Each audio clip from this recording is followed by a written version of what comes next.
10 घंटे की बारिश में मुंबई पानी पानी हो गई। कई इलाके अब भी डूबे हुए हैं। कई इलाकों में घुटने भर पानी है। कई लोग रात भर फंसे रहे। एनडीआरएफ की टीम ने 2 लोकल ट्रेन से देर रात 290 लोगों को रेस्क्यू किया। रेल पटरियों पर पानी भर जाने के कारण ट्रेनें फंस गई। फिर मदद के लिए एनडीआरएफ को आना पड़ा।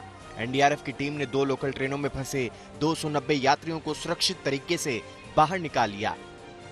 हम मंत्रालय के बाहर मौजूद है और यहाँ की भी परिस्थिति सेम है। आप देखिए रास्ते के जो दोनों तरफ के जो हालात है, रास्ते के दोनों तरफ पूरी तरीके से पानी भर चुका है। यहाँ पर आप देखिए ये एडमिनिस्ट्रेटिव बिल्डिंग है और उस बिल्डिंग के अंदर भी पानी चला गया है। साथ ही आपको बता दें कि ये जो पूरा रोड है, यहाँ पर सारे जितने भी मिनिस्टर्स हैं उनके बंगलो मौजूद है और वहां पर भी पानी चला गया है। तो हालात मुंबई में बिल्कुल भी सही नहीं है, इसलिए लगातार यही अपील लोगों से की जा रही है कि वो अपने घरों से बाहर ना निकले। मुंबई में कई इलाकों में रात भर पानी जमा रहा। लालबाग इलाके में तो कमर तक पानी भर गया। घरों के बाहर लगी गाड़ियां डूब गईं। लोग घरों में कैद हो गए। मुंबई की हाईकोर्ट रोड पर 4 से 5 फुट तक पानी है। कई गाड़ियां पानी में फंसी हैं। मुंबई और महाराष्ट्र के दूसरे इलाकों में बारिश से तबाही को लेकर प्रधानमंत्री नरेंद्र मोदी ने महाराष्ट्र के मुख्यमंत्री उद्धव ठाकरे से फोन पर बातचीत की है। पीएम मोदी ने हर संभव मदद का आश्वासन दिया है। हाल ही में मुंबई के लोगों को निसर्ग चक्रवात ने परेशानी में डाला था। भारी बारिश में विहार लेक गरज रहा है। यहाँ पानी ओवरफ्लो कर रहा है। यहीं से बीएमसी मुंबई को पानी सप्लाई करता है।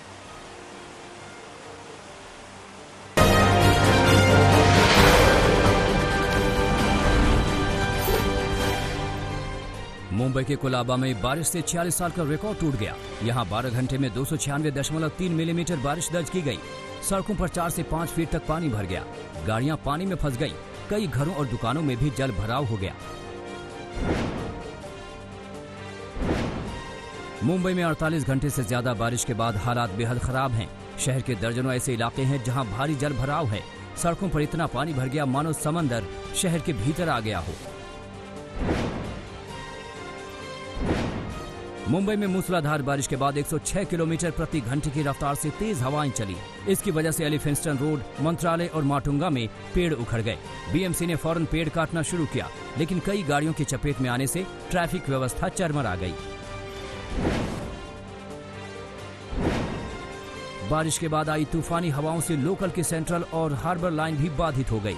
मस्जिद बंदर और भाईकला स्टेशन के बीच ट्रैक पर पानी जमा हो जाने से 2 लोकल रुक गई।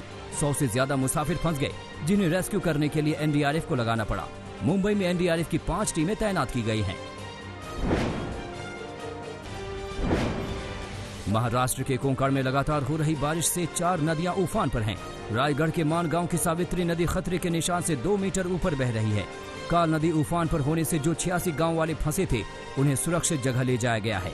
मुंबई गोवा हाईवे के पास रोहा गांव में आंबा और कुंडलिका नदियां खतरे के निशान के ऊपर बह रही हैं। इसकी वजह से यातायात पर असर पड़ा है।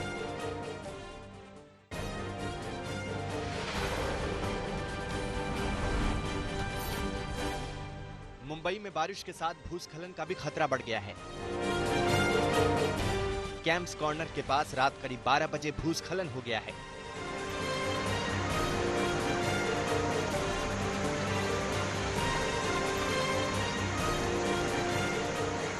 सड़क पर भारी मात्रा में कीचड़, पत्थर और पेड़ आ गिरे। राहत की बात यह है कि हादसे में कोई घायल नहीं हुआ।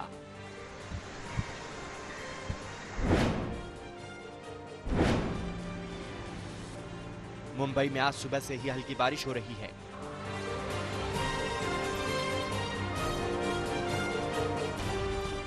मौसम विभाग ने आज भी बारिश की आशंका जताई है।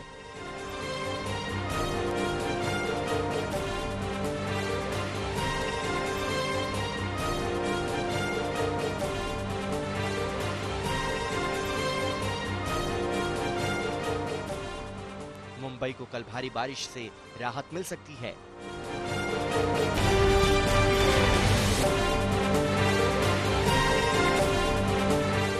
गुजरात में भी भारी बारिश की आशंका है।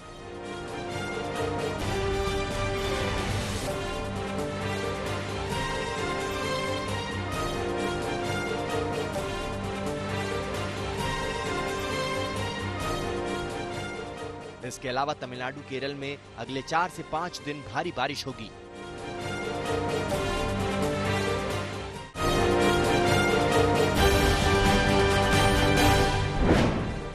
छत्तीसगढ़ में भारी बारिश के बाद धमतरी में सीता नदी पुल के ऊपर से बह रही है, लेकिन लोग जान जोखिम में डालकर इसी पुल से आवाजाही कर रहे हैं। सीआईएसएफ का एक जवान भी बाइक से पुल पार करने लगा, लेकिन पानी का तेज बहाव बाइक समेत बहा ले गया। गनीमत रही कि ग्रामीणों ने बहादुरी दिखाते हुए कुछ देर बाद उन्हें बचा लिया। गुजरात के वलसाड़ में मूसलाधार बारिश के बाद सड़कों पर उफान आ गया। शहर और कई गांवों में पानी भर गया। करीब 200 लोग सैलाब में फंस गए, जिनमें एक गर्भवती महिला भी थी। एनडीआरएफ की टीम ने सभी को सुरक्षित जगहों पर पहुंचाया। छपरा के मशरक प्रखंड में बाढ़ ने तांडव मचा रखा है। देवरिया बाजार के पास नाव की मांग को लेकर लोगों ने प्रदर्शन किया। लोगों का कहना है कि नाव नहीं होने से कई महिलाएं डूबते डूबते बची हैं। अब प्रशासन ने जल्द ही नाव की व्यवस्था करने का भरोसा दिया है। जन अधिकारी पार्टी के नेता पप्पू यादव दरभंगा में बाढ़ प्रभावित इलाकों में ट्रैक्टर लेकर पहुंचे। उन्होंने बाढ़ प्रभावित लोगों को नकद सहायता राशि भी बांटी। इस दौरान लोगों की भीड़ इकट्ठा हो गई, जिनमें ज्यादातर लोग बिना मास्क के थे। यूपी के संत कबीर नगर जिले की धनघटा विधानसभा के कई गांव में बाढ़ का पानी भर गया है। यहां सरयू नदी उफान पर है। बीजेपी सांसद प्रवीण निशान बाढ़ प्रभावित इलाकों के दौरे पर गए, लेकिन नाव पर ही अचानक तबीयत बिगड़ गई और उन्हें अस्पताल में भर्ती कराना पड़ा।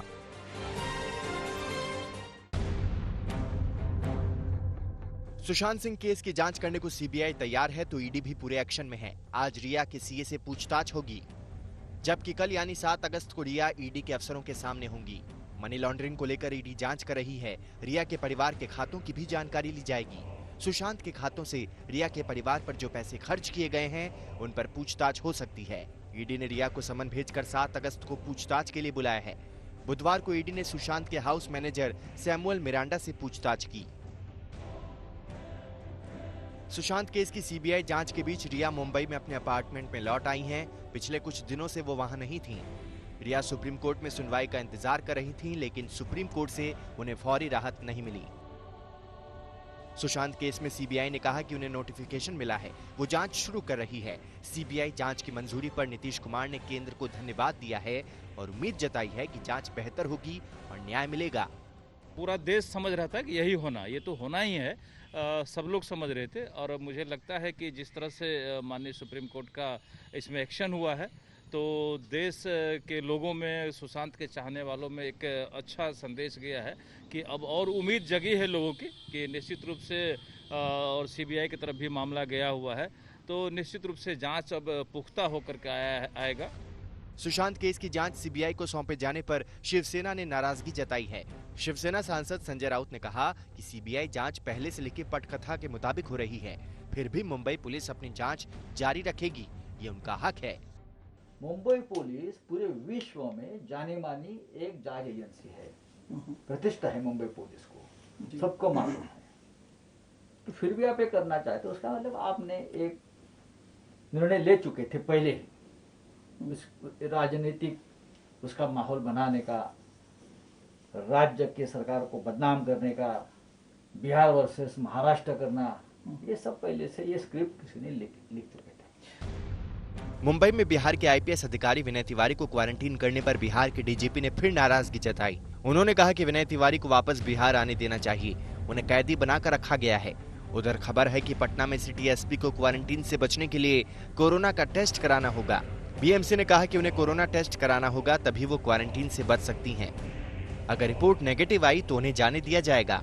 विनय तिवारी को छूट देने के लिए पटना आईजी ने जो बीएमसी कमिश्नर को पत्र लिखा था, उसको बीएमसी कमिश्नर ने खारिज कर दिया है। बिहार के आईपीएस विनय तिवारी के क्वारंटीन को लेकर महाराष्ट्र और बिहार में तकरार इतनी बढ़ गई है कि बिहार पुलिस अब इसके खिलाफ कोर्ट जाएगी। बिहार पुलिस के मुताबिक सुप्रीम कोर्ट के सवाल उठाने के बावजूद बीएमसी विनय तिवारी को नहीं छोड़ रही।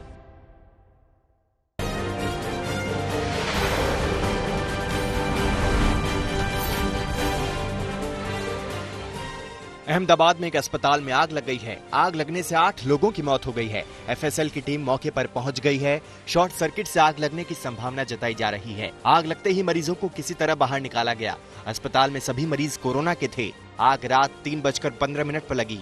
अस्पताल में कोरोना के कुल 49 मरीज थे। 10 मरीज आईसीयू में भर्ती थे। मरने वालों में 5 पुरुष 3 महिला मरीज हैं।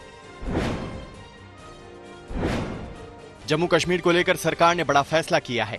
मनोज सिन्हा को कश्मीर के नए उपराज्यपाल की जिम्मेदारी सौंपी गई है। जीसी मुर्मू पहले ही इस्तीफा दे चुके हैं और उन्हें सीएजी बनाया जा सकता है। मनोज सिन्हा पहले केंद्र में मंत्री रह चुके हैं और पिछली बार चुनाव वो हार गए थे। अब उन्हें कश्मीर की जिम्मेदारी सौंपी जा रही है। इस बारे में राष्ट्रपति भवन से सूचना जारी हो चुकी है। अयोध्या में भूमि पूजन के बाद कल रात अयोध्या के मंदिरों को जबरदस्त तरीके से सजाया गया। राम की पैड़ी भी दुल्हन की तरह सजी। इसके अलावा देश के अलग अलग हिस्सों में कल रात दिवाली सा माहौल रहा। लोगों ने दिए जलाकर राम मंदिर के भूमि पूजन का जश्न मनाया। राम मंदिर को लेकर एआईएमआईएम अध्यक्ष असदुद्दीन ओवैसी की बयानबाजी जारी है। ओवैसी ने फिर राम मंदिर बनाने का विरोध किया और वहां बाबरी मस्जिद होने का दावा किया। ओवैसी ने सुप्रीम कोर्ट के फैसले पर फिर सवाल उठाए।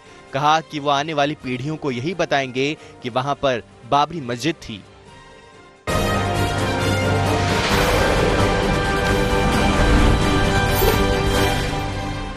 कश्मीर में धारा 370 हटने के 1 साल बाद आतंकी संगठनों ने हमले की साजिश को अंजाम दिया।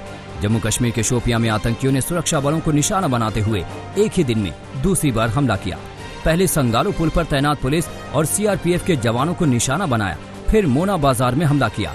इस घटना में किसी भी तरह के जानमाल का नुकसान नहीं हुआ।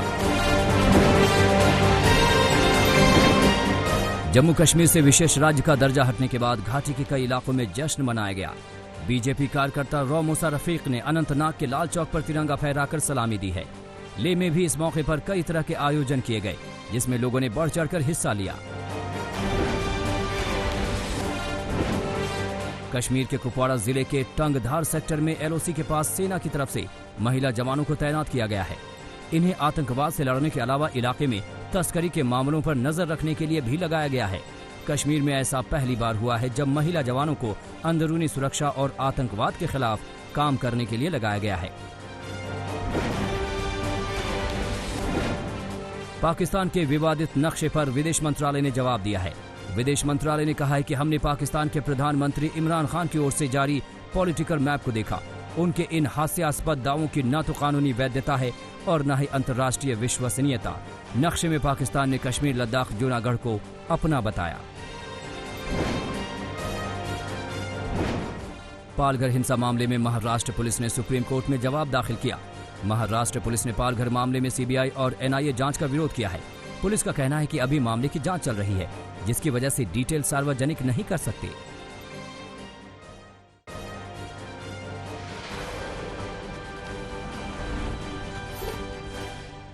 सहारनपुर में एक शख्स ने मौत से पहले अपना एक वीडियो बनाकर सोशल मीडिया पर वायरल कर दिया। वीडियो में शख्स ने अपनी ही 2 सगी मौसी, एक डॉक्टर पर उसको जहर देने का आरोप लगाया है। वीडियो में पंकज ने मौत के जिम्मेदार लोगों को फांसी देने की मांग भी की। वीडियो बनाने के कुछ देर बाद ही शख्स की मौत हो गई। झारखंड के पलामू के 3 मजदूरों की संदिग्ध हालत में केरल में मौत हो गई। तीनों का शव रेलवे पटरी से बरामद किया गया। बताया जा रहा है कि जिस जगह पर उन्हें क्वारंटीन रखा गया था उसके पास रेलवे पटरी है। साथ ही मजदूरों ने हत्या का आरोप लगाया है, जिसे लेकर जांच चल रही है। राजस्थान के बाड़मेर जिले के बॉर्डर के इलाकों में बाड़मेर पुलिस ने कार्रवाई करते हुए बड़ी नकली नोटों की खेप बरामद की है। इलाके में कई दिनों से नकली नोट मिल रहे थे। मंगलवार को 5,000 रुपए के नकली नोट नाबालिग के हाथों में पकड़े गए थे।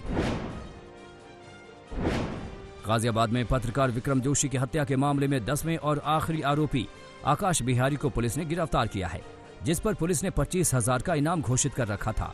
आकाश की तलाश में पुलिस कई दिनों से छापेमारी कर रही थी। विक्रम जोशी हत्याकांड के 9 आरोपियों को पहले ही गिरफ्तार किया जा चुका था। राजधानी दिल्ली के पश्चिम विहार में एक 12 साल की मासूम बच्ची के साथ दरिंदगी कर दिल दहला देने वाली वारदात सामने आई है, जिसे गंभीर हालत में एम्स रेफर किया गया है। बच्ची के ऊपर रेप के बाद हमला करने का शक जताया जा रहा है। आगरा में मां ने अपनी 2 अबोध बच्चियों पर चाकू से हमला कर दिया, जिसमें बड़ी बेटी की मौत हो गई। वहीं छोटी बेटी अस्पताल में जिंदगी और मौत के बीच संघर्ष कर रही है। बेटियों पर चाकू से हमला करते समय पति की निगाह पड़ी तो उसने उसी चाकू से छीनकर पत्नी पर हमला कर दिया, जिसके बाद पत्नी की मौके पर ही मौत हो गई। पति पत्नी के बीच एसी न लगने को लेकर विवाद चल रहा था। बिहार के सुपौल जिले में एक नाबालिग लड़की से घर में घुसकर जबरन रेप करने वाले शख्स को गांव वालों ने पकड़ लिया, जिसकी जमकर धुनाई की। युवक रात के वक्त घर में घुसा और लड़की से जबरदस्ती करने लगा। लड़की के शोर मचाने पर गांव वाले पहुंच गए और युवक को पकड़ लिया। गोरखपुर में डबल मर्डर का मामला सामने आया है। पति पत्नी के घर में खून से लथपथ लाश मिली। पास में ही पुलिस को एक फावड़ा भी मिला है, जिसके बाद आशंका जताई जा रही है कि फावड़े से काटकर दोनों की हत्या कर बदमाश वहां से फरार हो गए।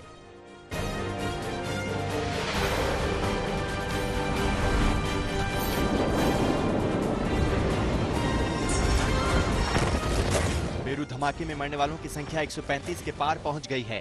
5000 से ज्यादा लोग घायल हैं। धमाका कैसे हुआ, इसकी जांच शुरू हो गई है। शुरुआती जांच में लापरवाही का शक जताया जा रहा है। जिस बंदरगाह पर धमाका हुआ उसके अधिकारियों को गिरफ्तार किया गया है। बेरूत बंदरगाह के वेयरहाउस में करीब 2750 टन अमोनियम नाइट्रेट रखा हुआ था, जिसमें मंगलवार को विस्फोट हो गया, जिसके चलते बेरूत के बड़े हिस्से को नुकसान पहुंचा।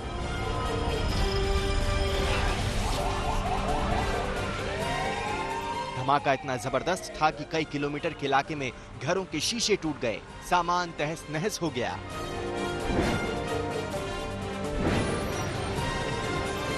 कराची में एक रैली के दौरान धमाका हुआ, 30 लोग घायल हो गए। ये रैली कश्मीर को लेकर थी। रैली पर ग्रेनेड अटैक हुआ। रैली जमात इस्लामी की ओर से बुलाई गई थी।